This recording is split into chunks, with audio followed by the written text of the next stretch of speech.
Don't forget, my novel, The Griffin Chronicles, Volume 1, is available on Amazon.com. The link to that book is in the description below.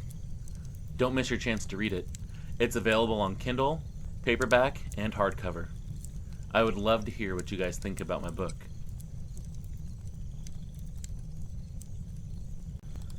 I still really don't believe what it was that I saw in 1968. What I mean to say is, I believe that the creature was real.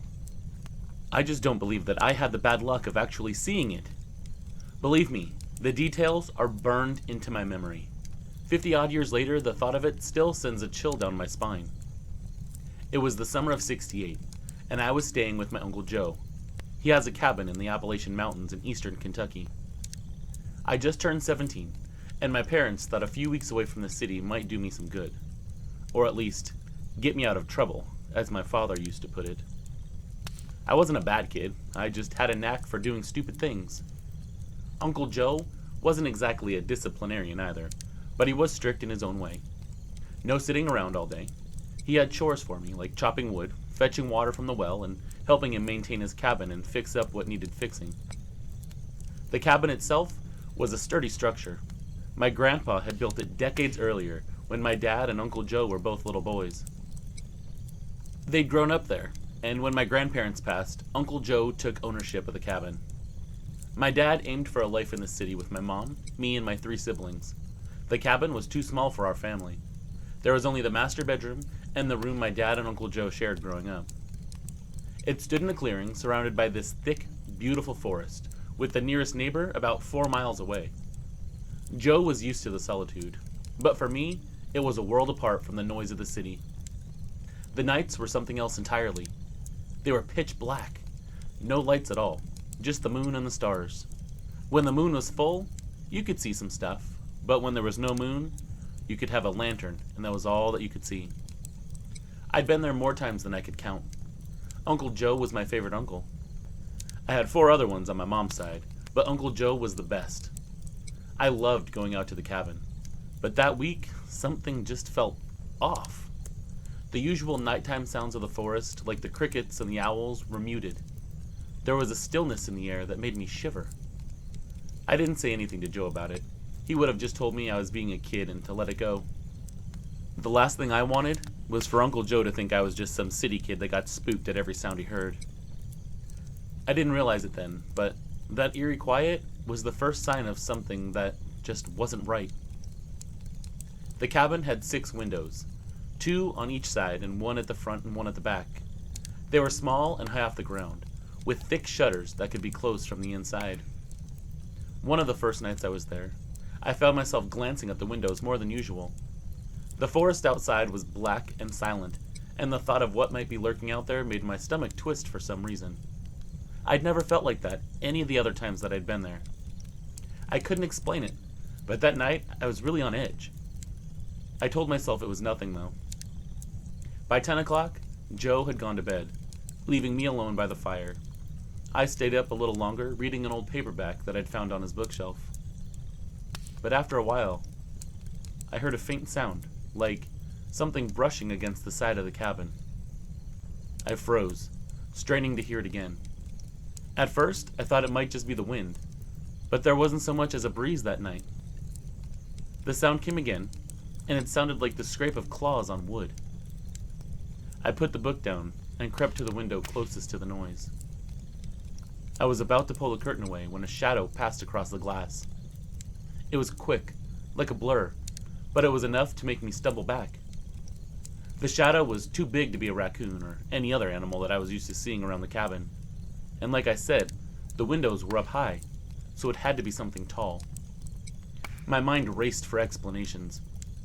Bears didn't move like that, and besides, Uncle Joe hadn't mentioned any sightings in the area. I told myself to calm down, that it was probably nothing. Maybe a bird had flown by the window. The mountain darkness could play tricks on you, but I couldn't shake the feeling that something was out there. I heard the scraping again, for the 3rd time, but now it was from the far corner of the cabin, and it was faint, but it was like something was testing the walls for a way in. I was half tempted to wake Uncle Joe, but the thought of his reaction stopped me. He'd think I was being some lame city kid, scared of a raccoon or some branches scraping across the wood. Apart from being my favorite uncle, I also wanted him to think highly of me. I wanted his approval, and didn't want him thinking I was just some sissy. So I grabbed the rifle that Joe kept by the door. It was an old bolt action, worn but reliable, and he taught me how to use it years ago. I loaded a round into the chamber and crept back towards the window. As I reached the window, I stopped. There was just some primal kind of fear that kept me rooted in place. I stood there, gripping the rifle with sweaty hands, and just trying my hardest to listen. The forest was silent, and that's when the scratching started again. This time, it was on the window itself, and I could hear what sounded like a faint growling noise coming from the window too. The scratching wasn't hurried or frantic. It was slow, like whatever was out there was testing the glass. And there was just enough moonlight that night that I could make out a vague silhouette behind the curtain. Whatever it was tall. The top of its shadow nearly reached the top of the window, which I knew was over 6 feet high. I thought of a bear standing on its hind legs, but this shadow wasn't bulky. It was lean, and it had this humanoid shape to it.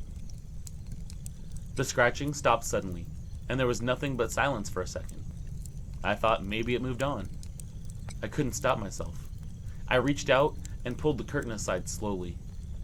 And right there in front of me was this thing that I'm emailing you about. What everyone calls a Dogman. That thing stood less than a foot from the window. When it noticed the movement of the curtain, it looked back at me, and it felt like our eyes locked onto each other.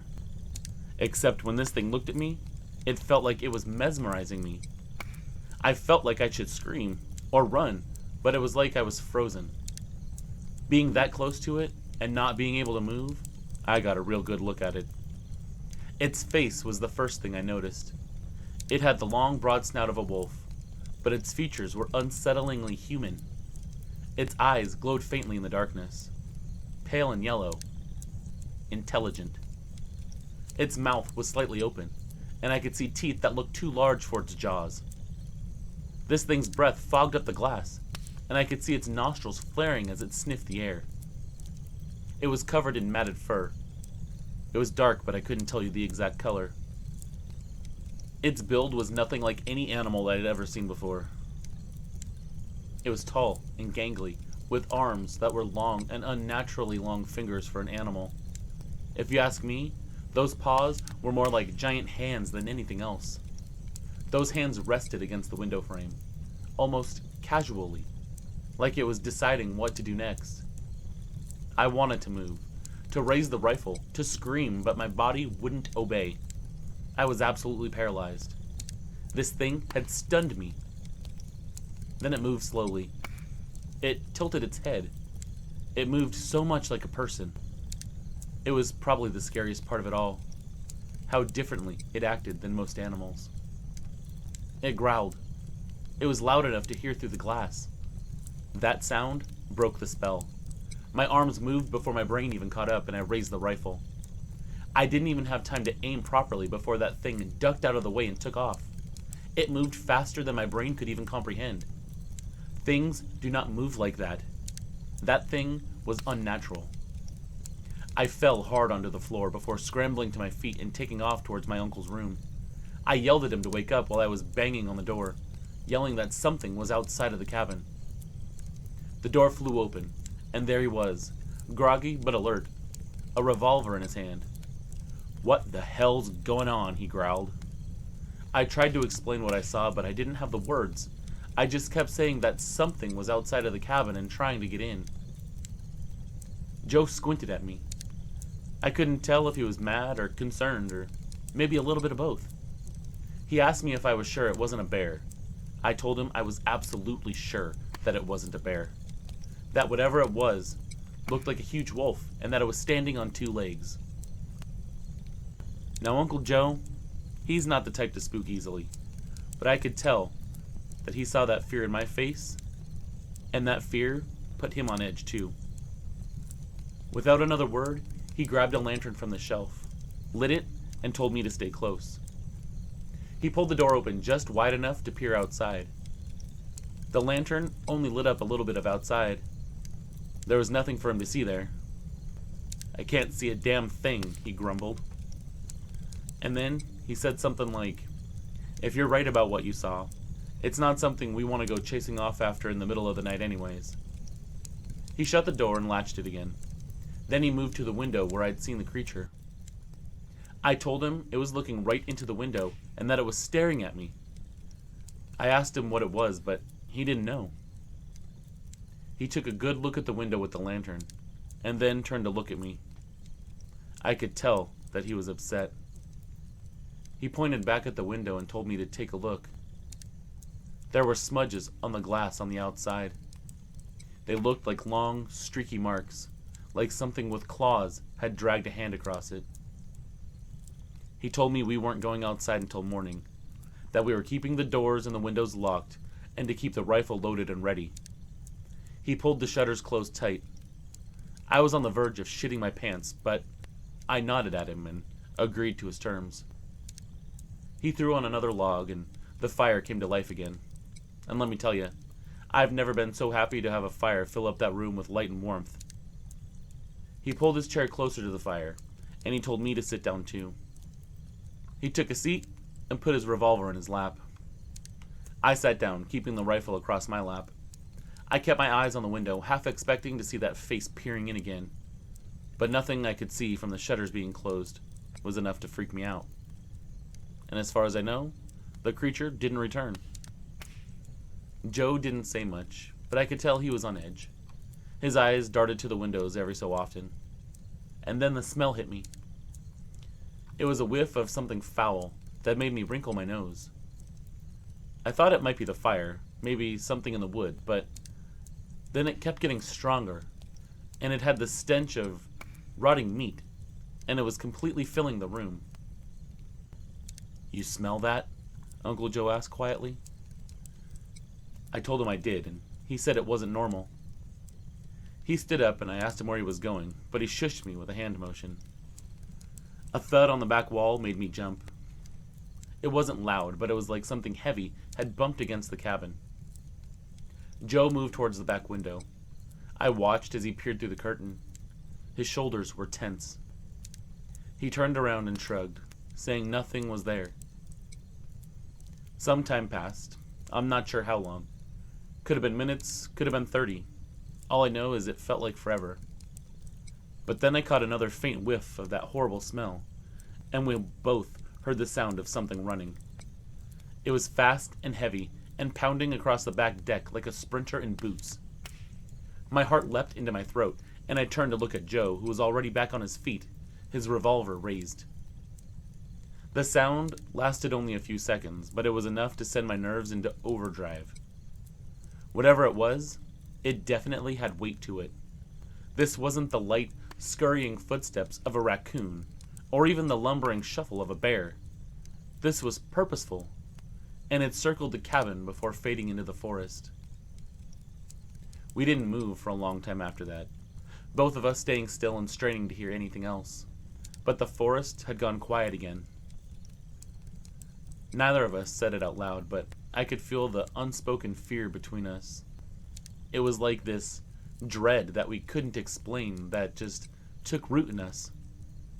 It was as if the cabin itself was holding its breath and waiting for whatever was out there to strike. I'd never felt that kind of dread before. It wasn't even the fear that was gripping me at this point. It was just this dread, for lack of a better word. Eventually, Joe spoke up again. "We both stay up. Both of us. Ain't no use trying to sleep through this. If something's around this cabin, I need you to have my back." I nodded, clutching the rifle like it was the only thing keeping me safe. Still thinking that I might shit my pants, but still wanting to impress my uncle. The fire started burning low, and the hours dragged on. Each one felt like it dragged longer than the last one. I was exhausted, like the exhaustion you feel in your bones that make you ache. But I wasn't sleeping, not after what I saw looking in the window at me.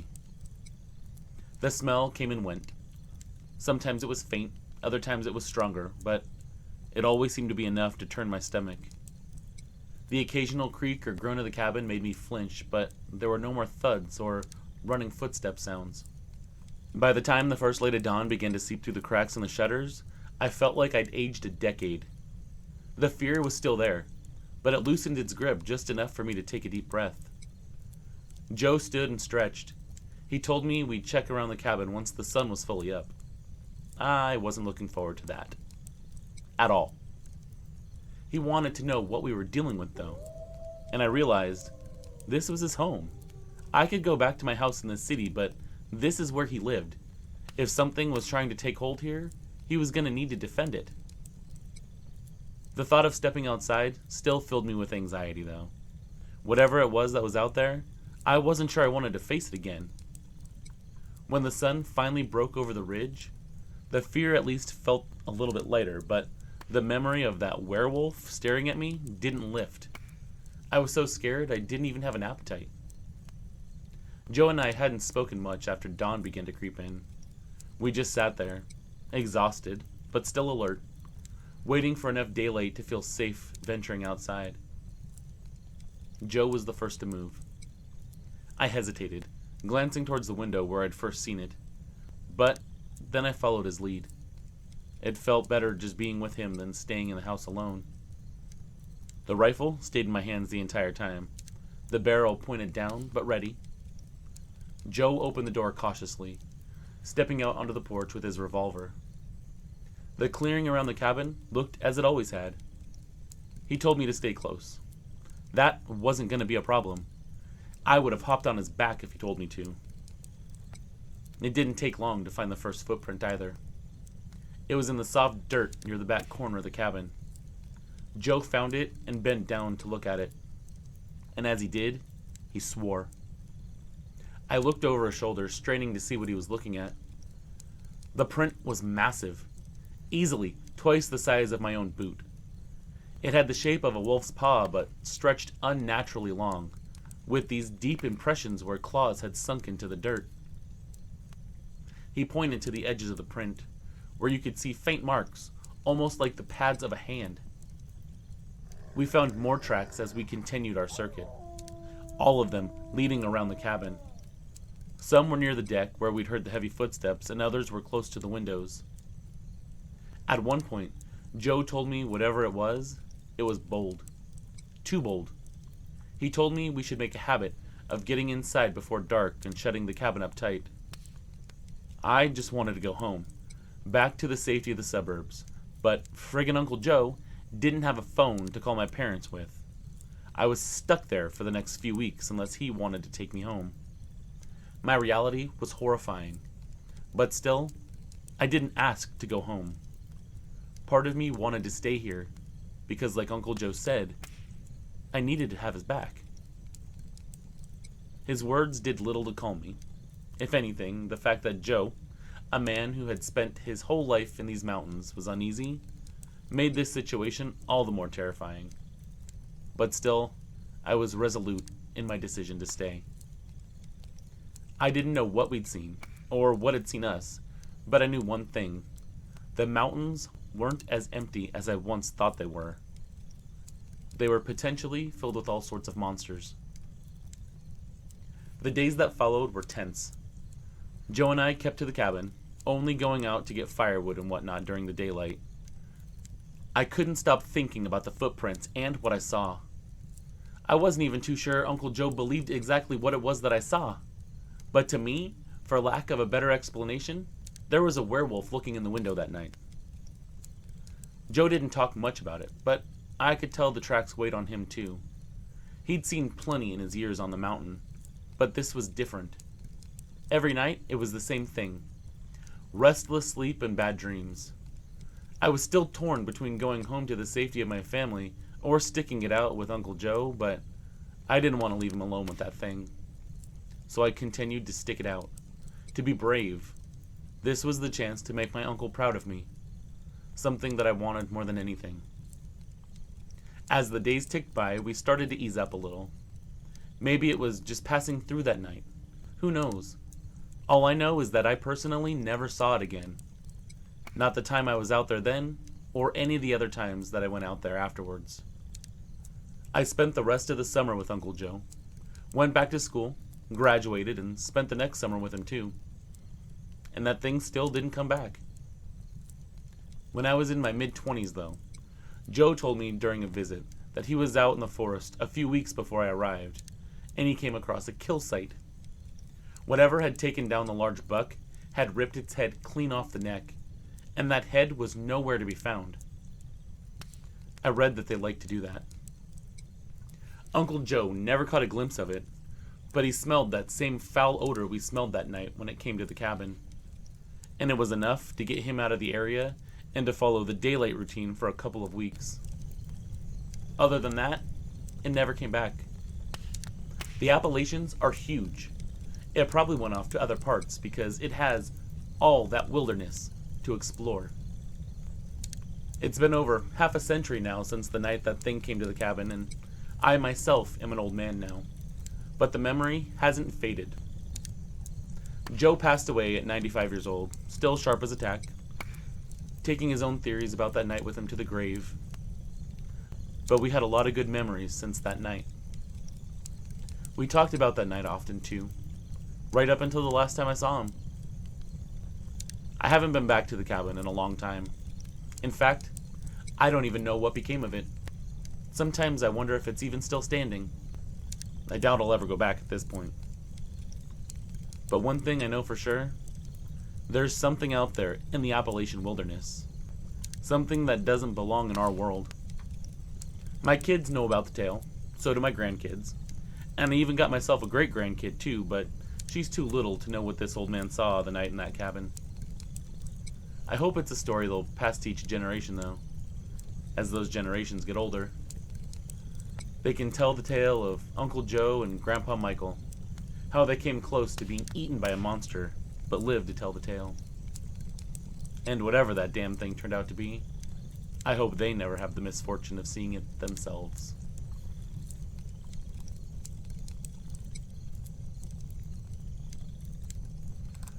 My name's Jack, and I've lived in southern Florida for my entire life. I'm 34 years old now, and the Everglades have always been part of who I am.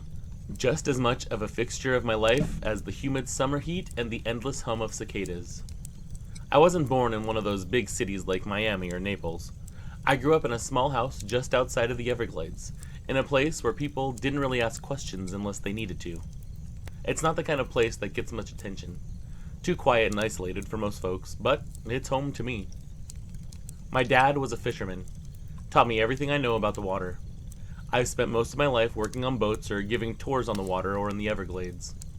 I know every trail, every cypress knee, and every patch of sawgrass around my home. But even with all the time in the wild, I never let myself believe in the legends that floated around.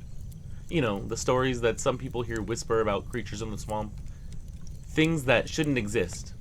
Things that could tear a man apart. You know, things like skunk apes and all that nonsense. Well, at least, that's what I thought until one night in 2015. I've always been the type of person who likes solitude, especially after dark. The Everglades can be a peaceful place when the sun goes down. The air is thick and still, except for the wildlife that comes to life after night. It was on one of these nights that I found myself just a little deeper into the swamp than usual. I'd been hearing about strange things lately. Odd noises, bizarre tracks, that kind of thing. But I never put too much stock in it. I figured people were just looking for something to be scared of. You know how people like adrenaline. But for reasons I can't explain, I was compelled to go a little further that evening. A little deeper into the heart of the Everglades. I had no reason to be out there. I wasn't hunting or fishing. It was just curiosity. I grabbed my flashlight and my old rifle, more of a comfort than necessity, and I headed out, not expecting anything more than a few hours of peace and quiet. What happened next, though, I can't shake. It's not something you just forget. I remember the air that night. It was thick with humidity that seemed to cling to your skin like a second layer. The light from my flashlight cut through the darkness, lighting the thick underbrush and casting long, eerie shadows on the swamp's surface. The further I walked, the quieter it seemed to get.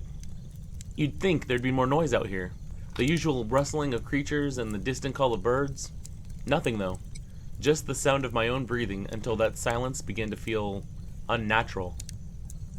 I pushed forward, my boots sinking slightly into the wet earth, each step a quelch in the void. After about an hour, I reached a small clearing near the edge of the slow-moving creek. I'd been here a dozen times before, but tonight something just felt off. I couldn't put my finger on it, but the air had a different kind of weight to it. I leaned against an old cypress tree, taking a swig from my water bottle when I heard it. A faint crack in the distance. Not like the snap of a branch from a small animal. This was heavier. I froze, listening intently. Another sound, this time louder. It was the unmistakable crunch of something large moving through the underbrush, slow and steady. Too large for a deer, too heavy for a bear. The hairs on the back of my neck stood up, and I instinctively reached for my rifle, checking the chamber, even though I knew there was nothing out here that should have required it. For a moment, I stood there, rooted in place as I scanned the shadows. The flashlight's beam skimmed from one dark patch to another, but all I could make out were twisted shapes in the moonlight. Then, this rustling noise grew louder, and it sounded closer. It was as if whatever was out there was circling me, and it was closing in. I backed away slowly, trying not to make a sound, my heart pounding in my chest. But of course, I'd already been making noise. Whatever was out there knew that I was there too. There was no time to think, just instinct. I glanced over my shoulder and moved towards the edge of the clearing, hoping to find the path back. But then, just as I turned, I saw something from my worst nightmares. A figure, tall and still, standing just beyond the edge of my flashlight's beam. It was crouched low, its body almost blending into the shadows of the trees. For a moment, all I could see were its eyes. They were glowing faintly in the darkness. They were like two pale orbs reflecting the light. They were wide and intense, and they gave me an immediate sense of fear, worse than any fear I've ever felt. At that moment, I knew something was terribly wrong. They weren't the eyes of anything natural, not any animal that I'd ever seen in this swamp. I froze again, my throat tight with fear. My mind scrambled for an explanation. It had to be some sort of trick, right? Maybe it was just a bear standing up on its hind legs, or some other animal. But no, the shape was wrong, and it was too wide in the shoulders, too long in the limbs. And then it moved. Slow, deliberate steps. Just enough to make me realize how wrong it was. It didn't run or scamper. It didn't even seem to rush. It was as if this creature was watching me, waiting for me to make a move. I couldn't move, though. My body was locked up in a mix of fear and disbelief. I couldn't even look away, let alone run. A low growl rumbled from it. Not an animal's growl, mind you, but something deeper, something ancient. Without warning, it stepped out of the shadows fully into the light, and I actually yelled out in shock. This thing was massive, easily over 7 feet tall. It dwarfed me. Its body was covered in patches of dark fur, mixed with lighter tones of grays and tans, and there's areas of just skin, like it was losing its coat or something. The skin underneath the fur was dark. Maybe brown, maybe black skin. I can't really say. Its face wasn't human, but it wasn't quite animal either. It was like a twisted version of something in between. The eyes glowed like a cat's. They were a greenish-yellow color, and the limbs were too long for its body, and it was very taut. I saw a small tail move behind it, but it might have been long, if I think back on it. I just know I caught a glimpse of a tail. The eyes never left mine, and for the first time in my life, I felt the real weight of fear. The kind of fear that has nothing to do with being scared of a snake or an alligator. It was the kind of fear that hits you deep in your gut, the kind that tells you that you're standing in front of something that was never meant to be real. The creature took a step forward, and I could smell it. Something rancid like rotten meat, mixed with a bitter, musky scent. The hairs on the back of my neck prickled, and every instinct I had screamed to get the hell out of there, to run as fast as I could, but I still couldn't move. My legs wouldn't move. My eyes were locked on it, watching every movement. It tilted its head without warning. It turned and disappeared into the thickness of the brush. It moved as silent as a jungle cat. For something as large and massive as that, the silence in its movement was uncanny. I stood there, frozen, unable to even breathe. My heart was pounding so loudly I thought it might explode. After a few moments, my legs finally gave out and I collapsed to the ground, gasping for air. I don't know how long I stayed there before I finally gathered the strength to move. I didn't stick around to find out if it would be back after that. I turned, grabbed my rifle, and bolted. That night I ran like I've never run before, all the way back to my truck, my legs burning, my chest still tight with fear. I didn't stop until I was safely inside and the engine was roaring beneath me. I've been back to the Everglades since then. I don't know what it was that I saw, but I can tell you this. It wasn't anything that I've ever seen before, and it wasn't anything I ever want to see again. The next few days were a blur. I couldn't shake what I'd seen. Every time I closed my eyes, I saw its eyes. Pale, unblinking, staring at me like it knew something I didn't. Like it knew that it could tear me to shreds as easily as me tearing up a piece of paper. It seemed the more I tried to push the memory out of my mind, the more vivid that memory became. I started dwelling on it. It wasn't just the creature that haunted me, though. It was the feeling. That overwhelming sense of being watched, of being hunted, of being so helpless that I couldn't fight back even if I tried my best. I wished that I had just imagined it. I wished that it was just some nightmare that I could wake up from. But I know as well as anyone, people had been known to see strange things in the Everglades, especially in the darker, more isolated parts. But the more I thought about it, the more I realized nothing in that swamp had ever looked like what I saw. All the reports of these different creatures or cryptids that you hear are about skunk apes or things that look like a primate. There was nothing primate about this thing. This was definitely some kind of canine creature. It looked like a werewolf to me. And I kept thinking about the silence too. How creepy it was. How this thing came with that silence, because every other creature in the Everglades knew that it was the apex predator. I'd grown up around the Everglades, and even when it was quiet, there was always something. The sound of a breeze in the trees, the occasional splash of a fish breaking the surface of the water. But that night, it was like the swamp itself had gone completely still. Even the birds seemed to have disappeared. I hadn't planned on going back to the Everglades anytime soon, but like I said, I work as a guide. My work kept me tied to the land. I had clients to take out, fishing trips to organize. There wasn't anything that I could do about that if I wanted to keep my job. But the thought of facing that swamp again made me sick. One morning, a few days after my encounter, I had a group booked for a fishing trip. They were tourists, folks who thought the Everglades were just a nice place to see a few alligators and maybe even reel in some fish. They had no idea what really lurked out there. Not a lot of people do. Not a lot of people see something that looks remarkably like a werewolf. I picked them up from their motel. It was a small group of city folk chatting excitedly about the wildlife. I didn't let them in on the reservations I had about this trip. I couldn't. Not in front of them. I wasn't going to tell them what the wildlife was really like out there either, because it was something I was still trying to accept myself. As we motored out into the deeper parts of the Everglades, I could feel my nerves tightening. I tried to focus on the task at hand, but I was on edge the whole time. We reached the quiet stretch of water, surrounded by thick cypress trees. It was peaceful. Too peaceful. I thought of that silence again. For the first time ever, that silence was deafening to me. That silence brought more anxiety than anything else I'd ever faced in my entire life. The tourists started casting their lines, laughing and joking, oblivious to the tension that I was feeling.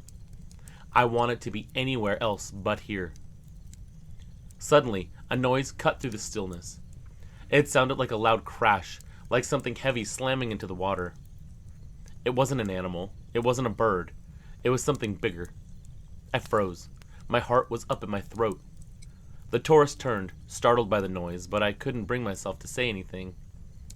I told them it was probably just a log or something, and I tried to keep my voice hollow, even though I was crying inside. I tried to act casual, but my eyes were scanning the trees. I was looking through the thick brush, the water itself, trying to see anything that could be moving, hoping that it wasn't that thing coming for another encounter. The silence returned. It was thick and suffocating, and I could feel the same fear creeping up my spine again. We stayed in that spot for maybe an hour, the tourists continuing their fishing while I kept my eyes on the horizon, straining to catch any sign of movement. Every now and then, the wind would stir, and I'd catch a glimpse of something in the distance. Too fast, too shadowed, to be sure, but every time my breath would catch in my throat. I just wanted to get the hell out of the Everglades. When the trip finally ended, I couldn't wait to get back to the dock. I didn't even stick around to chat with the tourists like I normally do. I just made sure they got in their cars and drove off. I didn't want to be anywhere near that swamp after dark. Not anymore. That night, as I laid in bed, I couldn't help but replay the events over and over in my head. That noise, the way the air felt, the way the creatures in the swamp had gone completely silent. They knew something was out there too. And then came the smell. I honestly don't know how to describe it. Rotting, foul, like something had died and been left to decay in the heat for days. It wasn't constant, but it would come in waves, filling my nostrils, making me gag. It was stronger that night than I'd ever smelled before, like something was nearby. Something alive. I tried to go to sleep that night, but I kept thinking of that smell, knowing that that creature might be out there. Finally, I did sleep, with the covers pulled tight. I was trying to ignore the sinking feeling in my stomach, trying to ignore the sense that something was watching from the trees, waiting for the right moment to show itself again. The next morning, I couldn't shake the sense of unease. It was like my body had learned to anticipate the threat, even when my mind was still trying to deny it. The air felt thicker, more thick than usual. It was uncomfortable even. I couldn't do it anymore. I couldn't pretend that what I'd seen or felt wasn't real. Something was out there, something dangerous. So I decided to go back. Not for another trip, not to guide anyone, but for me. I needed to know what the hell had been out there. I spent most of the morning preparing. I checked my gear, my rifle, my flashlight, extra rounds, and even a couple of flares. It felt ridiculous to be so paranoid, but I wasn't about to head back into the Everglades unprepared. My heart was pounding in my chest the entire time I packed, but I forced myself to go through the motions. If I didn't confront whatever it was, I'd never be able to live with myself. By midday, I was back on the water, the boat cutting through the murky water. I headed towards the same spot where I'd seen the creature, the clearing by the creek. There was something there that I needed to see, something that would either confirm my worst fear or prove that I had imagined the entire thing. When I reached the area, I killed the engine, and I drifted silently, watching the shoreline. It was quiet. The place felt different now, as if it knew that I was there, like the land itself was alive and aware. I pulled the boat closer to the shore, moving almost on instinct. My eyes scanned the trees, the brush, the water, and then I found a footprint. It wasn't a full footprint, but it was the indentations in the soft mud, and they were unmistakable. Huge. Too big for a bear, too wide for anything else I knew. The tracks were deep, as if whatever made them weighed hundreds of pounds. I knelt down and examined them carefully. My hands trembled as I ran my fingers through the mud, measuring the size. The tracks looked like they belonged to some kind of wild animal, but they were just wrong. The shape was distorted and stretched out. I felt a sickening knot twist in my stomach as I stood up. The air around me seemed to grow cold, and that's when I heard it. A rustling in the trees behind me. My blood ran cold, and I spun around. Nothing there. Then I heard the eeriest thing that I've ever heard. It wasn't close enough to completely make out. Luckily, it sounded a good distance away, but I still started panting in fright. It sounded like a scream. Not human, but not exactly animal either. like something you'd hear in a scary movie, like those Bigfoot calls you can hear on YouTube. But what I'd seen the other night was not a Bigfoot, nor was it a skunk ape or any other hominid. What I saw was more like a werewolf. It was canine. Either way, the sound was enough to get me the hell out of there, and I started thinking about how dumb I was for even coming back out here.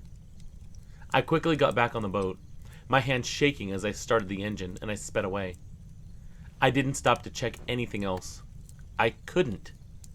The feeling in my gut told me that I'd overstayed my welcome, and whatever it was that lived in those swamps didn't want me there. It was almost like it was warning me to leave, and to never come back. Since then, I've heeded that warning. I haven't gone back to those parts of the Everglades. I've kept my distance. Even though my work still takes me around the area, I stay away from that spot. But I keep my eyes open just in case. I've learned something since that night. The stories people tell about the Everglades, the things they whisper about in the dark.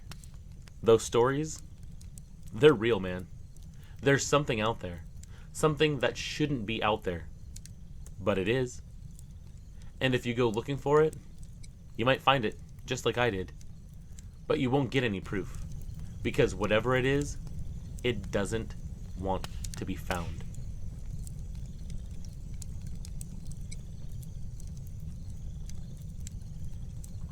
I guess I should start by saying my name is Luke, and I'm 28 years old. I grew up in Montana, so I've always been the outdoorsy type. Fishing, hiking, camping, it's all just second nature to me. My girlfriend Sarah, she's not quite as outdoorsy as I am, but she loves spending time in the woods when it's not too extreme. She's 26, and we've been together for 3 years now. This whole thing happened about 2 years ago. It still feels fresh though, like it was yesterday, you know? We decided to take a weekend trip to this little campground near a place called Flat Creek. It's one of those spots that doesn't get a lot of tourists. Quiet, peaceful, lots of trees. You know the type. We didn't want to camp right in the main area with the other RVs and the tents, so we found this little trail that led us to a more secluded spot about half a mile off. It was perfect. A clearing surrounded by tall pine trees with a fire pit that someone had already built out of rocks. There was even a little stream running nearby. We set up a camp, got the tent pitched, and started a fire. The first night was uneventful.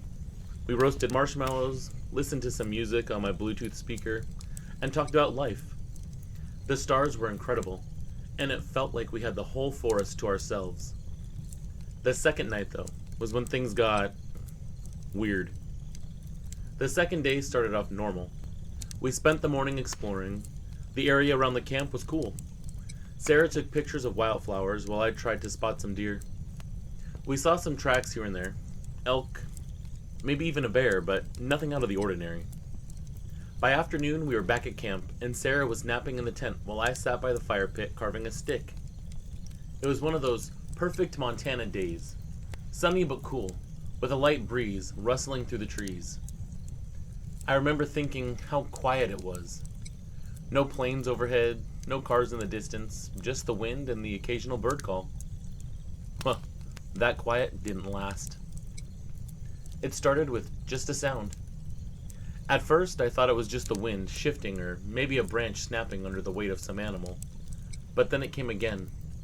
Louder. It sounded like something big moving through the trees. It was breaking branches as it went. I stood up and looked towards the noise. The woods were thick. You know how Montana is. I couldn't see far. But it was clear that something was moving out there. I figured it was some kind of animal, maybe even a moose. I grabbed my flashlight, and even though it was still daylight, the trees were thick enough to where the beam of light helped, and I shined it towards the noise. Nothing, though. Probably just a deer, I told myself, but something about it didn't sit right. Deer don't crash through the woods like that. I didn't think too much of it and went back to carving, but I guess the feeling kind of stayed with me. You know, that uneasy, crawling sensation like you're being watched. I spent enough time in the woods to know when something's off, and this wasn't the first time I felt like something was off. Although, nothing could have prepared me for what happened later that night. When Sarah woke up, I didn't mention anything to her. There's no sense in spooking her over some noise. We made dinner, just some canned soup heated over the fire. We sat around talking until it started to get dark. And that's when the noises came back. This time, though, Sarah heard them too. She froze mid-sentence and glanced towards the trees, asking if I heard the noises. Yeah, I said, trying to sound calm. Probably just an elk. But deep down, I knew that wasn't right. Elk don't move like that either. This thing wasn't just walking. It sounded like it was stomping. And it wasn't far off either. Maybe 50 yards into the trees. I grabbed the flashlight again and aimed towards the sound. The beam cut through the dark, lighting up trunks and underbrush, but there was still nothing there. The footsteps stopped too when the light hit. Sarah asked if I saw anything. She was standing now, holding onto my arm. No, but it's probably best if we stay close to camp tonight, I told her. We sat back down by the fire, but the fun, relaxed vibe from earlier was gone. Every crack or rustle in the woods made Sarah jump, and to be honest, my stomach was starting to go into knots. The footsteps started again after maybe 20 minutes. This time, it sounded like it was circling the camp. Whatever it was, though, stayed out of sight. The sound would come from one direction, then another, like it was moving around us, and it was loud. Branches snapping, leaves crunching, almost like it wanted us to hear it. Sarah started to get nervous and told me that she didn't like this. Me either. Let's pack up and head to the car, I told her. But before we could move, the sound changed. Whatever was out there let out this low, pissed-off grunt. Not like a dog or a bear, but deeper. It made the hair on my neck stand up, and Sarah grabbed my arm so hard that it hurt. We grabbed our things in a hurry. Sarah packed her camera and flashlight while I stomped out the fire. The grunting stopped, but the forest was way too quiet. Like all the usual nighttime sounds had vanished. No crickets, no owls, nothing. Anybody that's ever been out in the woods a lot knows that that's never a good sign. That meant a predator was close. That uneasy feeling of being watched had only gotten stronger too, and the air felt prickly, like it was electrified or something. As we started towards the trail back to the car, the crashing footsteps picked up again. Whatever was out there was moving faster now, like it was following us. I shined my flashlight into the trees, swinging it back and forth, but I couldn't see anything. Luke, what is it? What's out there? Sarah kept asking me. I told her I didn't know, but it was going to be okay. I was trying to sound calm, even though my heart was pounding. Just stay behind me and keep moving, I told her. We hadn't gone more than 50 feet when that thing let out a scream. I guess that's the only word I have for it. A long, terrifying, ear-splitting scream that made my blood run cold. It was like nothing that I'd ever heard before. A mix between a wolf's howl and a human screaming in pain. Sarah froze, screaming herself and asking what that was. I didn't know, but what I did know was that we needed to keep moving.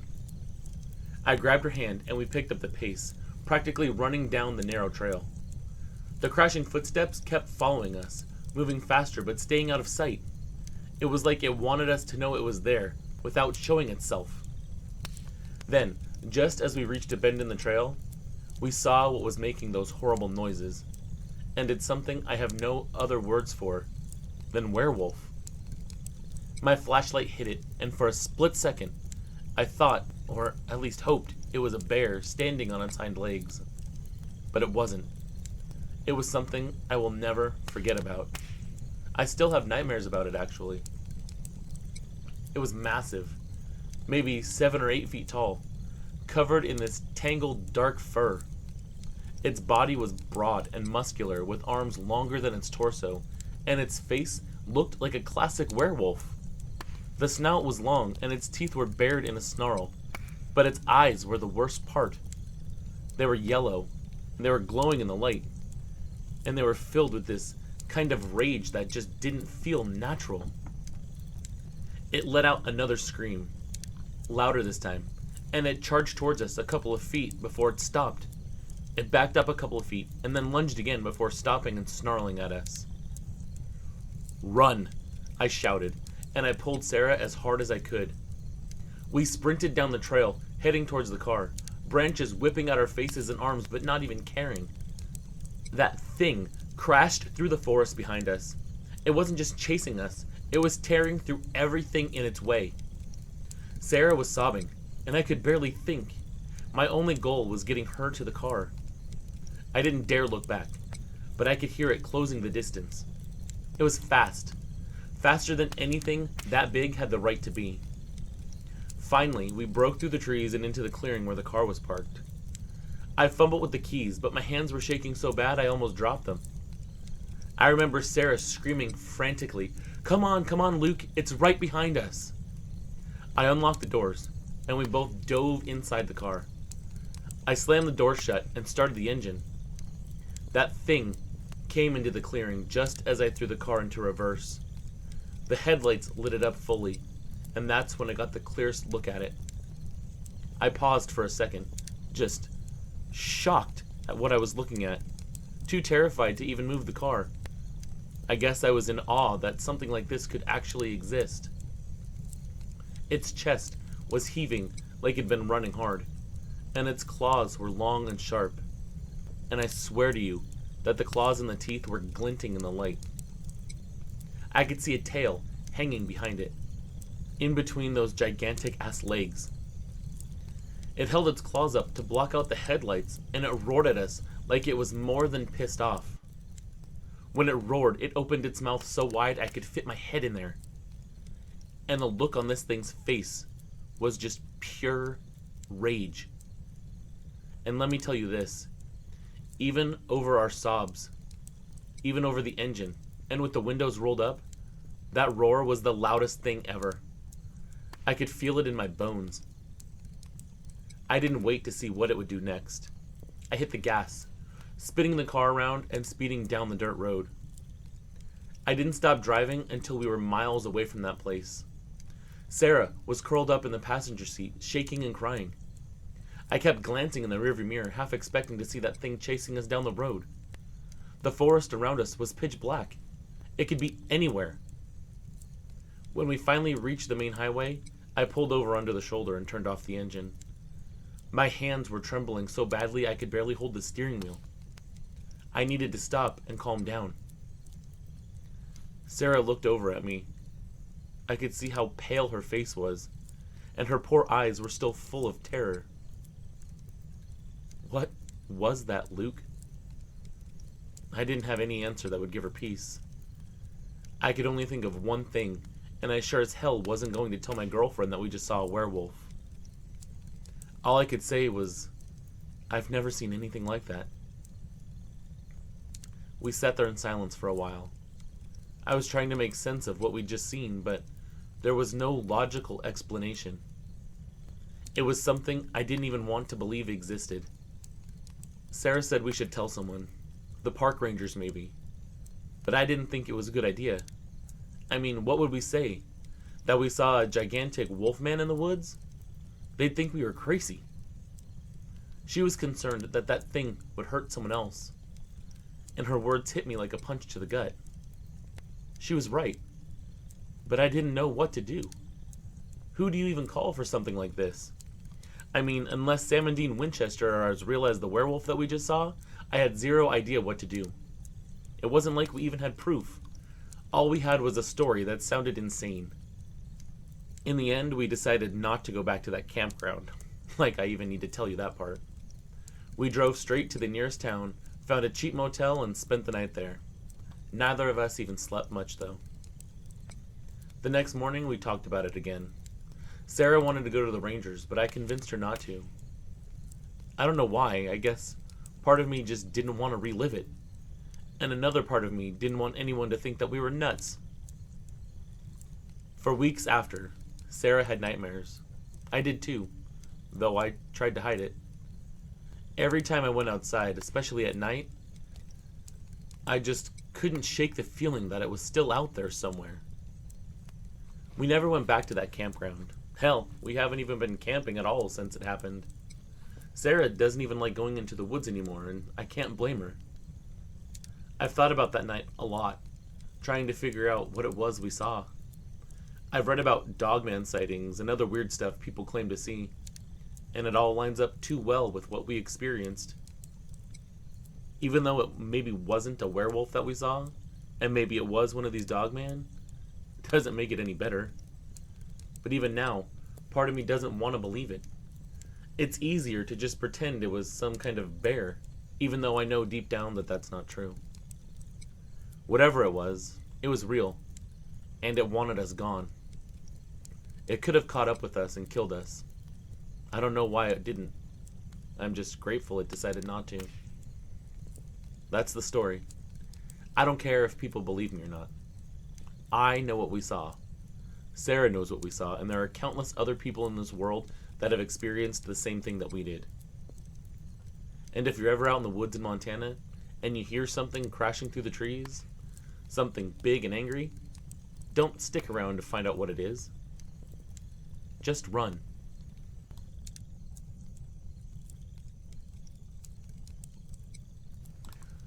I'm not one to believe in legends or anything weird, but what happened to me back in the summer of 2013 still messes with my head. My name's Emily, and I was 22 years old when this all went down. I grew up in a small town in Oregon, not far from the Willamette Valley. If you've never been, it's just what you'd picture. Quiet, surrounded by farms and orchards. It's peaceful, kind of sleepy, the kind of place where everybody knows everybody. My family owns a small apple orchard that's been in our family for generations. It's a lot of work, but it's home, and there's something about the smell of fresh apples and the sound of the trees in the wind that's always felt comforting to me. I'm the youngest of three, and while my older siblings have moved on to bigger cities and careers, I'm still around helping my folks run the orchard. I always figured I'd eventually leave too, but not yet. The summer was like any other at first. We were busy picking apples, trimming the trees, and getting ready for the local harvest festival. The orchard had been in full bloom for a few weeks, and the place was buzzing with activity. I spent most of my days working outside with my dad or helping my mom with other farm duties. The evenings were quiet. Too quiet sometimes. It was late one evening in late August when everything changed. I remember it was getting dark, and I had just finished up the last round of watering for the night. My dad had already headed in, and I decided to stay out for a little longer. The orchard felt peaceful as always, but there was something about the air that felt off. Hard to explain, but it wasn't quite right. I shook it off as nothing and figured it was just me being tired from the long day. But then I started hearing this low, almost throaty sound. Something between a growl and a heavy exhale. I froze. I wasn't used to hearing anything like that in the orchard. I mean, we've got the usual wildlife, deer, coyotes, raccoons, but this sounded different. Something I couldn't quite put my finger on. Whatever it was, it didn't belong. I knew that. I looked around, but all I could see were the trees. They were swaying in the evening breeze. I decided to head back towards the house, but something made me stop. Maybe it was curiosity or just a gut feeling, but I turned around and took a few steps towards the sound. I couldn't see anything through the trees, but I could feel something. It was like being watched, and not by something normal. I don't know why I thought it was a good idea, but I decided to keep going. I know, not the best idea.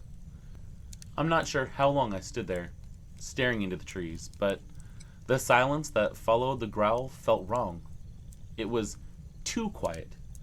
I kept telling myself it was nothing, that my mind was just playing tricks on me, but then I heard it again.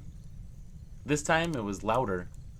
It wasn't just a growl either, but a deep, almost rumble that sounded like it vibrated the air. It came from the direction of the farthest apple trees, where the orchard meets the edge of the woods. I stood still, just listening, trying to figure out what it was that I was hearing. There was no mistaking it.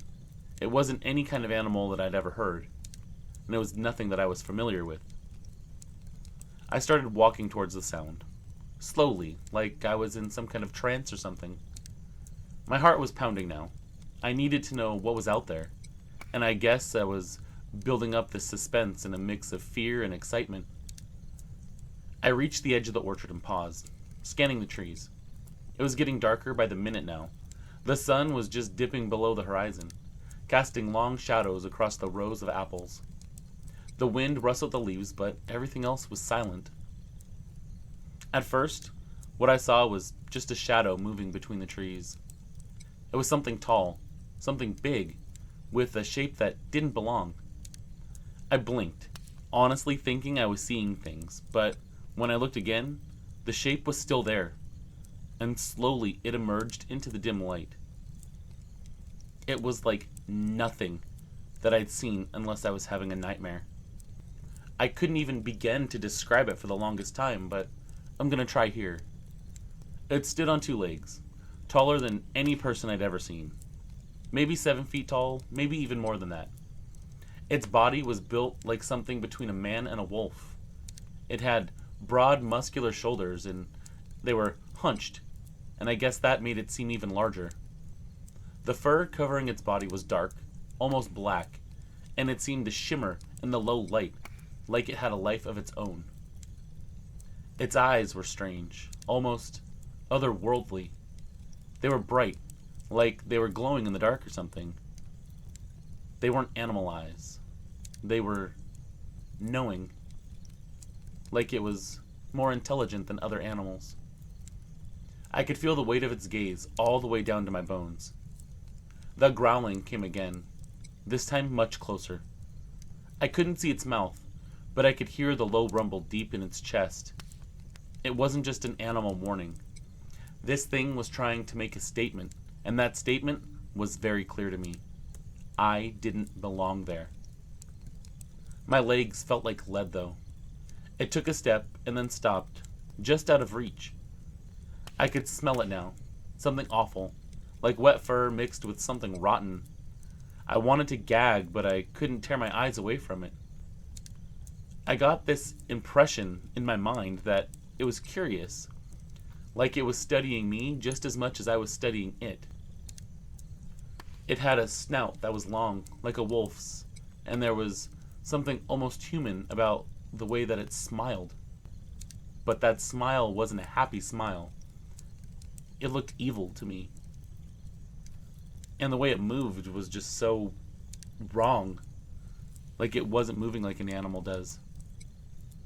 The muscles in its legs flexed as it shifted its weight, like it could leap at me at any second, but for a long moment, it just stared at me. I felt a shiver of pure terror that was starting to settle in my gut.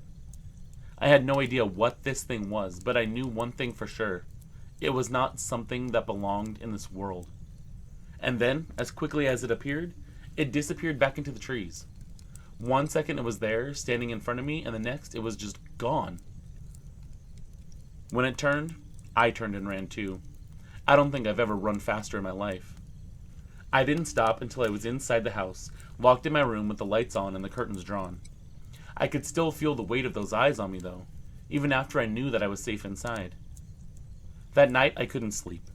My mind kept replaying the image of that thing in the orchard. When I closed my eyes, I could see that thing's eyes. I could hear the growl echoing in my ears, and every sound put me on edge. And whatever it was, I knew it was still out there. I didn't tell anyone about what happened that night. Not right away. I didn't want to sound crazy, and honestly, I wasn't even sure what to say. How do you explain something like that to people who don't believe in things like, well, that? A couple of weeks went by and life around the orchard went back to normal. I tried to push the memory of that thing out of my head, focusing on work and the usual chores around the farm. The harvest was coming up soon, and I had enough to keep me busy, but every time I went out into the orchard, I couldn't shake the feeling that I was being watched. That feeling came back strong one evening while I was working alone, picking apples in one of the farther rows near the woods. The sun was starting to set again, painting the sky with those warm orange and pink colors that made everything seem calm and peaceful. I was pulling apples off the lower branches, tossing them into my basket, when I heard it. It was unmistakably that growling sound again. It was so quiet, but There was no mistaking it. It was close this time, even closer than before. I froze, my heart pounding in my chest again. I knew exactly what it was, but I didn't want to believe it. I tried to tell myself it was just a deer or even a coyote, but the growl sounded too wrong, too deep. And then I heard something moving in the underbrush, something that sounded large, and it was brushing against the thick undergrowth with a heavy step. I wanted to run, but I didn't. Not yet. I couldn't move. All I could do was stand there, listening as the sound of whatever it was getting closer. It wasn't just walking either. It sounded like it was pacing. It sounded like it was circling me. My hands trembled as I dropped the apple into my basket and slowly turned my head. I was scanning the trees, looking for any signs that that thing was back. But there was nothing. No movement. But I knew it was out there because I could feel it. I could feel those eyes on me again, just like the last time. And then, just like before, I saw it. This time it was only a glimpse, though. Just a flash of movement behind the trees. But it was enough. Enough to make my blood run cold. This thing was huge, I knew that. It looked like it had been standing outside the orchard, its shape barely visible in the fading light, like it was blending into the trees or something. I didn't wait around to confirm it. I grabbed my basket and started running, not caring about the apples that I left behind, or the fact that I was making so much noise. I just needed to get out of there. I didn't stop until I reached the house, slamming the door behind me and locking it. That night, I couldn't sleep again.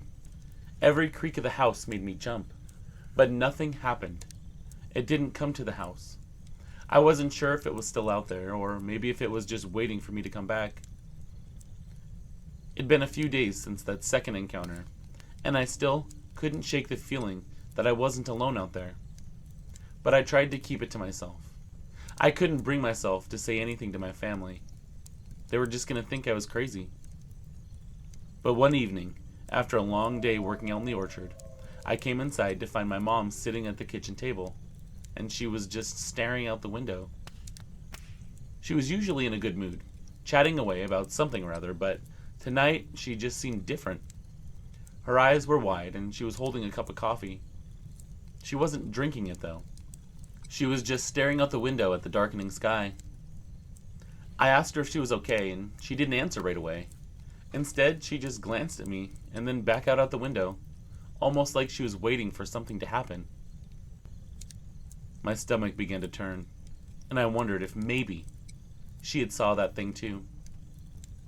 And then she slowly turned to me again, and I could see the tears in her eyes. And she said, "Emily, I don't know how to explain it, but I saw something tonight." My heart skipped a beat. I didn't want to hear this. I didn't want anyone else to experience what I had. I walked over to her and sat down, though, asking what she saw, knowing what she was already going to say. She took a deep breath, looked back out the window.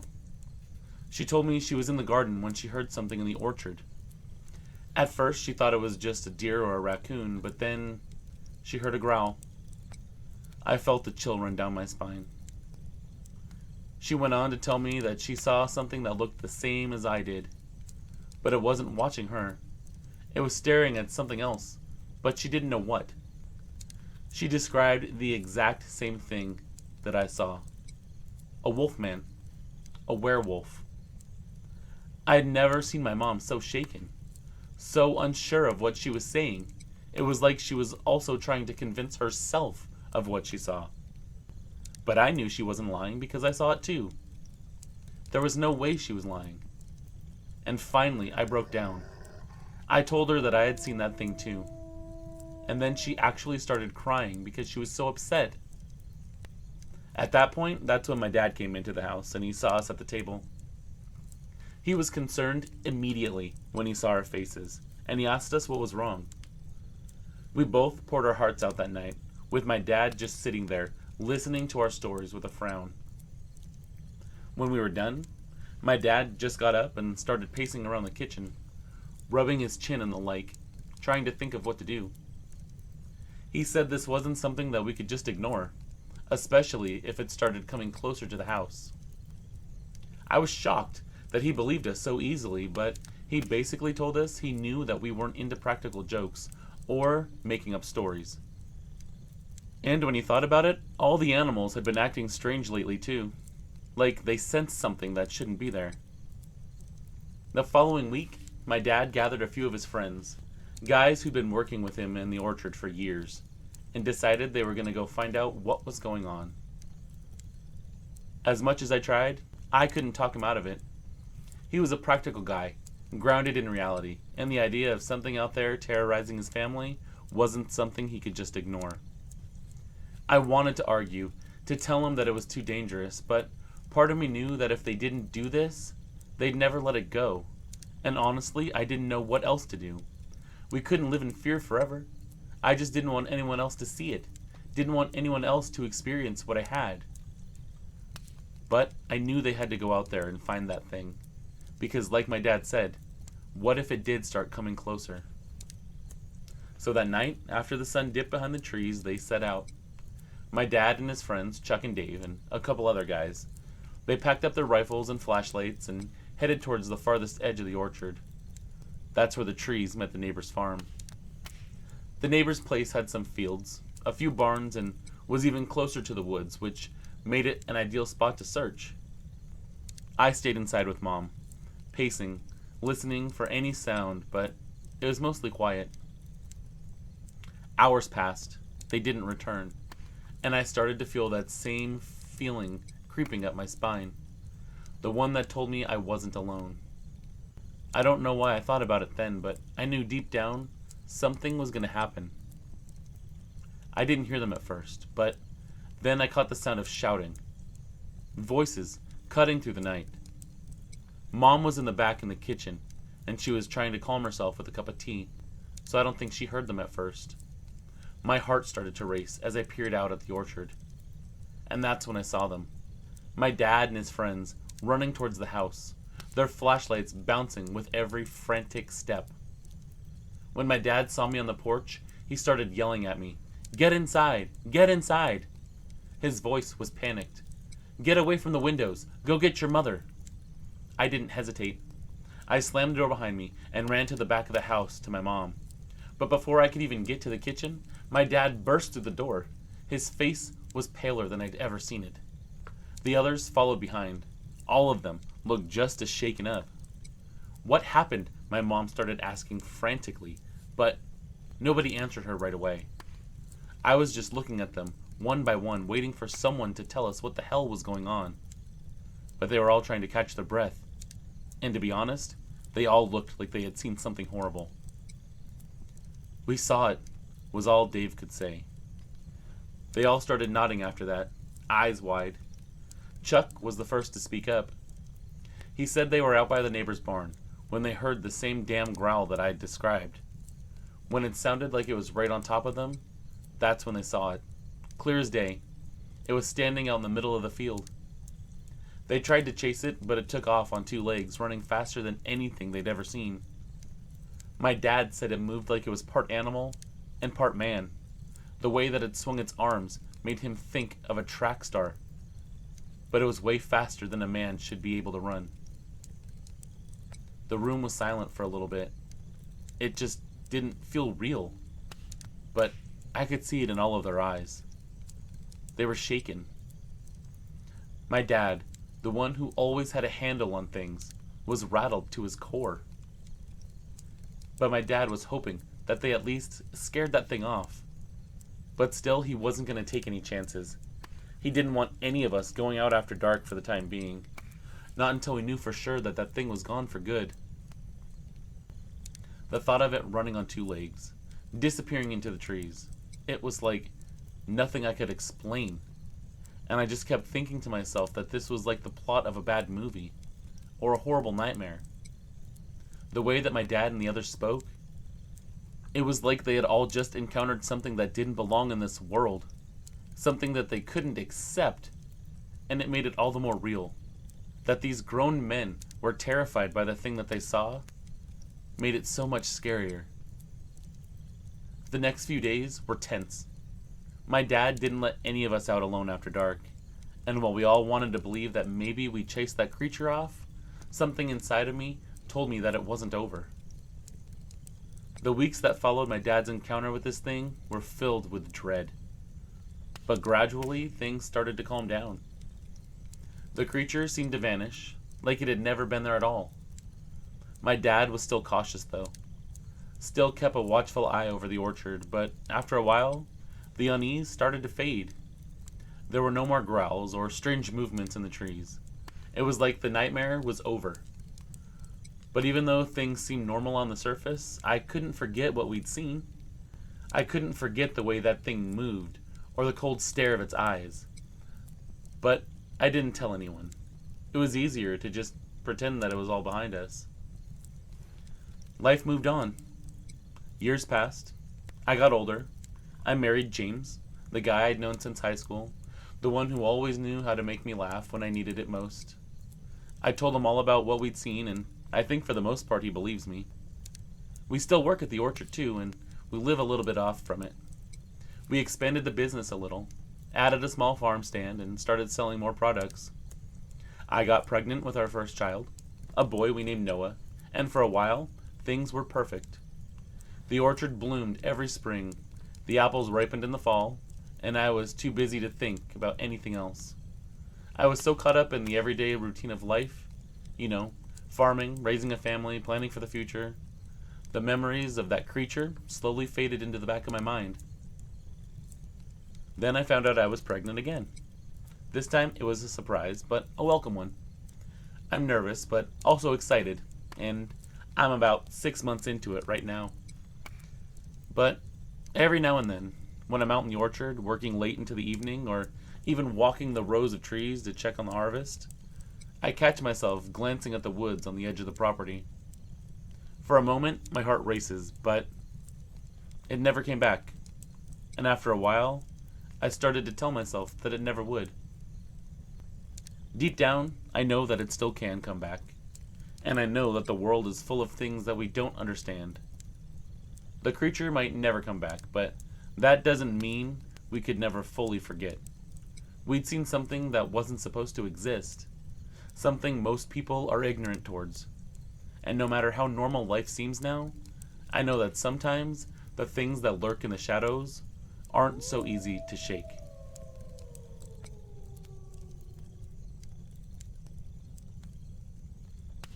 I'd been working at this lumberyard for longer than I care to count. Been around trees, saws, and logs most of my life. It's hard work, but honest. No college degree for me. Never needed one. I've been cutting wood since I was a kid, and I've spent the last 20 years hauling timber, stacking it up, and making sure the mill's running smooth. Ain't much to think about, really. You know the job, you do the job, you get paid. Now you probably think a guy like me wouldn't be bothered by much. I'm not one to scare easy, but I've seen some strange things over the years, and if you ask me about it, I'll tell you straight up, one thing still sticks with me. It happened years ago, late in the fall. I was out at the yard doing the casual cleanup after a workday when things started to go weird. I'd been on the job since sunup. The air was chilly, but I didn't mind. I liked it that way. It was around dusk, and I was loading up the last of the smaller logs to move them into the shed. It was quiet, not like the usual hum of the sawmill or the guys talking while they worked. I thought maybe somebody was messing with me, trying to sneak up and scare me, but it wasn't even like anyone was around. It's a big yard, and I was used to being on my own for the most part, especially after hours. I'm not much for superstition, but I do know my surroundings, and something felt wrong that night. It wasn't the kind of wrong you can put your finger on, but it's like the feeling in the back of your neck when you know someone's watching you. I didn't hear anything, I just felt it. Anyways, I was dragging a log when I noticed a shadow moving out of the corner of my eye. It was out near the far end of the yard by the old storage shed. We'd used it for tools, but it hadn't been used much lately. My first thought that it was a bear, maybe coming in to scrounge for some food or something. We get 'em now and then. But this thing, whatever it was, it didn't move like a bear. Bears shuffle, or lumber around. This moved a lot faster than that, and it almost seemed to glide the way it moved. And that stopped me right in my tracks, because I wasn't familiar with what it was. I didn't see it clearly at first, but I swear something was standing there watching me. I don't know how long I stood there staring, probably too long. But I finally decided I'd seen enough and started to walk towards it. It was only about 30 yards away when I saw it again, standing by some large logs that had been left out to rot since they weren't any good. It wasn't a bear. Hell, it wasn't anything I've ever seen in the woods around here. What I saw was something a lot different than that. Something that I'd never seen before. Something that I couldn't identify. Something that looked like a wolf standing up on its hind legs. Only, even on all fours, this would have been the largest wolf in the history books. It was tall. I'd put it easy over 8 feet. It was hunched over at first, like it was watching me from behind a pile of old logs. Its fur was matted, grayish-black, but there was parts of it where you could see its skin. Not like a bear's fur, though. This was thicker and rougher, like it hadn't been cleaned in ages. The eyes were glowing orange, like they weren't from this world. Now, I've stared down a lot of animals in my time. A lot of predators, too. I've come close to being killed by a bear more than once, but I'd never experienced anything like that. This thing didn't blink. It didn't move much either. And the smell that hit me, it was like wet dog mixed with something rotten. Like it'd been out in the rain for days.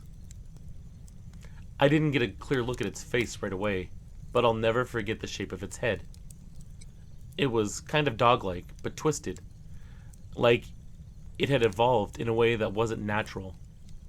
Its ears were long and pointy, sticking out from the top of its head. The mouth, when I finally saw it, was filled with sharp teeth. Not like a regular dog's teeth. These teeth were too big, like they were made for tearing. It opened its mouth slightly, but didn't make a sound. I knew that it was sizing me up. I wasn't about to get closer to figure out what the hell it was. You don't do that in situations like these. I just backed up slow, kept my eyes on it. My heart was pounding, but I didn't want to show fear. I've been in the woods my whole life, and I've dealt with plenty of wild animals. But whatever the hell this thing was, it could sense my fear. And I think it enjoyed it. Before I could make a move, this thing turned its head, grabbed one of the logs and pushed it over, and then darted into the trees. I think it moved that log as a distraction. I don't know how it got away so fast, but it was gone before I could even react. It moved on 2 legs and the stride was incredible. It took maybe 3 or 4 steps and it was gone. I took a step back, cussing up a storm. I didn't know what the hell it could be. It looked like something from a horror flick. I didn't tell anyone right away either. Who'd believe me? Hell, I barely even believed it myself. But I couldn't shake the feeling or the unease that crept up my spine every time I thought about it.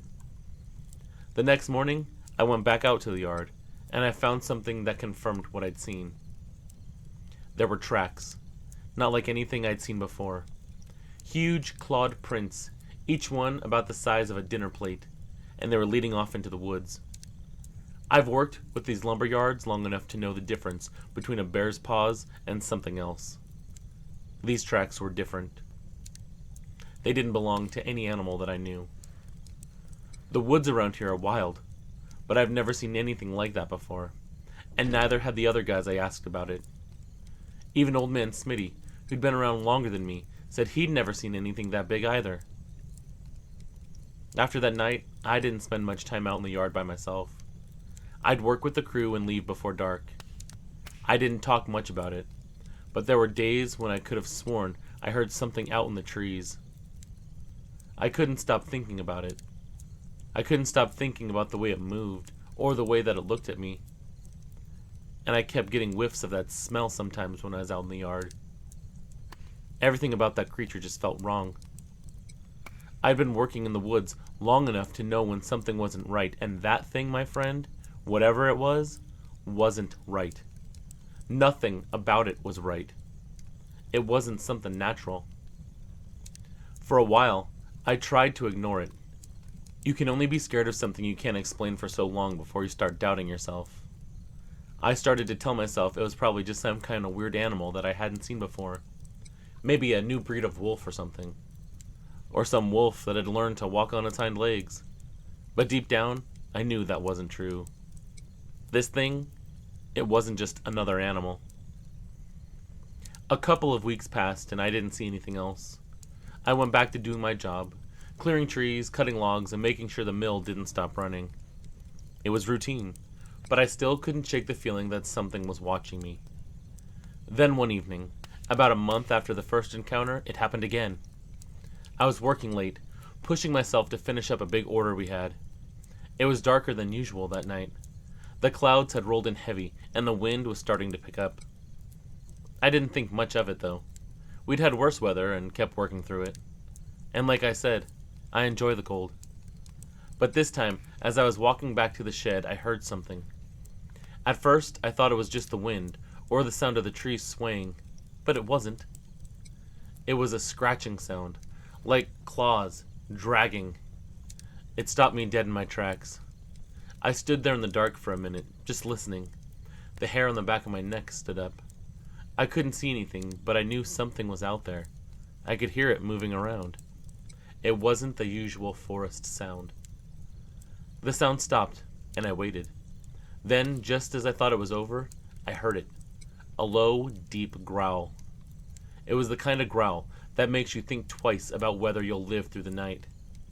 I could feel it in my guts. This wasn't an animal that you mess with. I didn't stick around to find out what it was.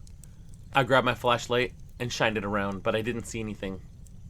I backed up slow, trying to keep my calm, remembering how this thing seemed to enjoy my fear the last time I ran into it.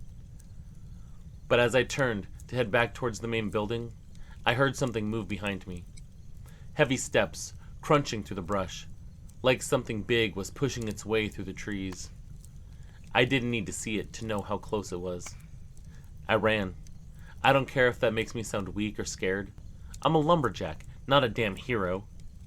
I wasn't sticking around to be something's dinner either. I hit the door of the shed and slammed it shut behind me. For a moment, all I could do was stand there, breathing hard, my heart hammering in my chest. I don't know how long I stood there, but it felt like hours. When I finally worked up the nerve to step outside again, the yard was empty. I stood on the porch for a while, listening, but everything was still.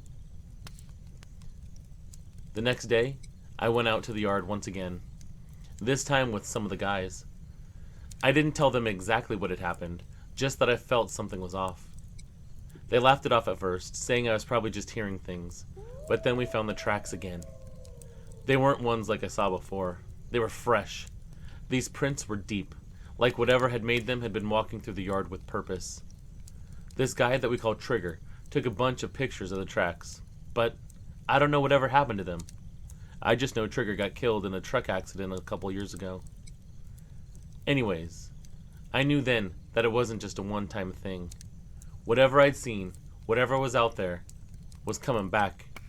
It was comfortable with this yard now, and I wasn't going to be caught out in the open like that again. For the next few weeks, I didn't take any chances. I made sure I wasn't alone on the job, and I stayed close to the other guys.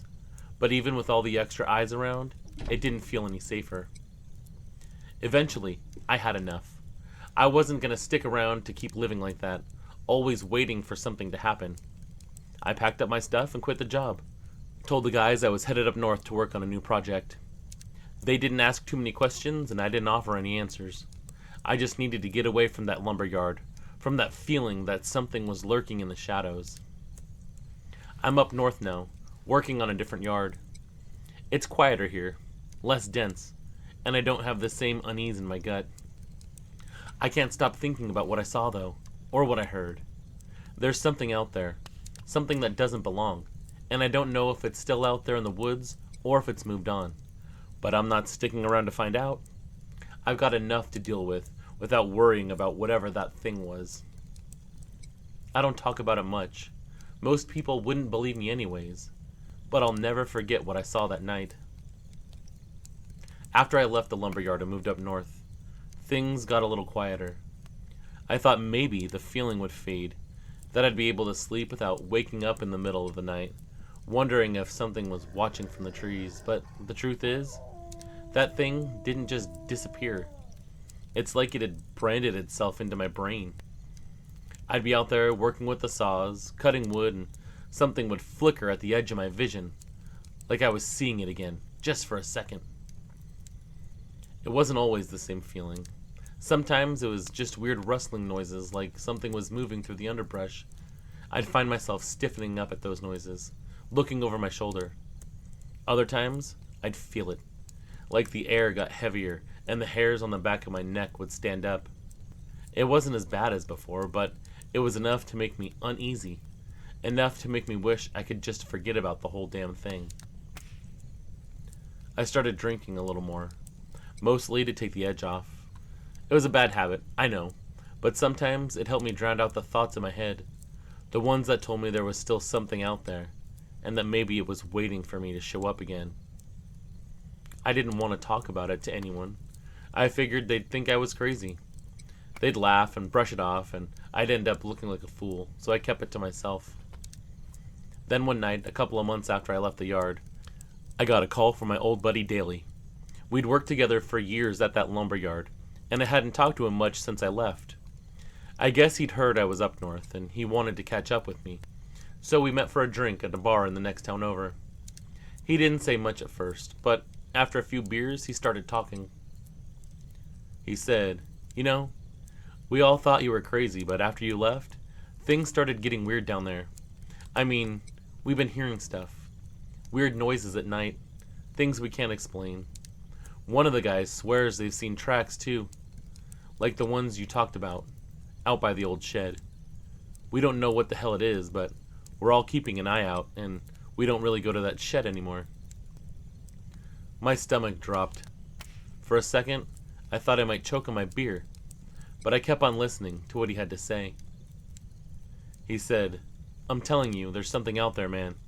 You were right, and you were smart to get out of there. And whatever it is, it's getting braver. We've been locking up early now. I don't know if it's just messing with us, or if it's getting ready to do something. But whatever it is, it's still around." I couldn't believe it. After everything that I'd seen and felt, I thought I was the only one who had that feeling. But now, Daly was telling me the same thing. The same damn thing I'd been trying to escape. And that just made it all worse. He went on that night, talking about strange sights and sounds that were becoming more frequent around the yard. He said there were nights when the air felt wrong, when the wind would die down, and the place would fall into this unnatural silence, or how sometimes it felt like the whole yard was full of static electricity. The guys would be working late. They'd hear things moving in the woods, things that sounded gigantic, or they'd get a whiff of some funk that made them gag. No one wanted to stay out past dusk anymore, and no one went out there alone. The last thing he mentioned was that smell. Daly said it wasn't just him that smelled it now either. A few guys had noticed it too. That same rotten smell. He said it felt like this creature was following them. That was the breaking point for me. Hearing him talk about it made me realize that whatever was out there, whatever I'd seen, it still wasn't just that one time or two time thing. That thing was making that yard its home. It wasn't just in my head. It was real. And it was still out there. All the people in that yard that were still going about their business there were in danger. I didn't say much after that. We finished our drinks in silence, and when I left, I drove back to my place in the dark. It wasn't until I was home, sitting in the quiet of my cabin, that I realized how much I'd been holding in. I'd been running from it, trying to forget, but now it felt like I was right back in it. That thing was still out there, and it was stalking people that I considered friends. I wasn't ever going to be able to escape this thing, was I? I stayed up most of that night, just thinking. I wasn't sure what to do anymore. I thought about heading back down to the lumberyard to check it out, but I wasn't sure if that would make it better or worse, and I didn't really want to risk my life in case that thing had my scent and came a-calling when I came to visit. It was about 6 months after I left the yard for good that Daly called me up again and told me that one of the newer crew members, a guy named Junior that I'd never met, had been missing for a few days, and that the last place that he was seen was the lumberyard. I told Daly to tell the police. He said that he already had, but they dismissed him. I guess later, much later, when that junior guy was found, there wasn't much left of him. The popular theory was that he got lost in the woods and died from exposure, and that the animals got to him, or some shit like that, but I think all the guys know better. From what I understand, none of my old crew works there anymore, not even Smitty or Daly. They all moved on to other places after that. I don't know if I'll ever know what the hell that thing was. Maybe it's even still there, hiding in the woods, waiting for the right time to show itself again, waiting to pick off some other poor bastard that has the misfortune of running into it alone. Maybe it's even moved on. I don't know, but I'm not ever going back to find out. Whatever it is, it's still out there somewhere. But you know what? I'm done playing with it.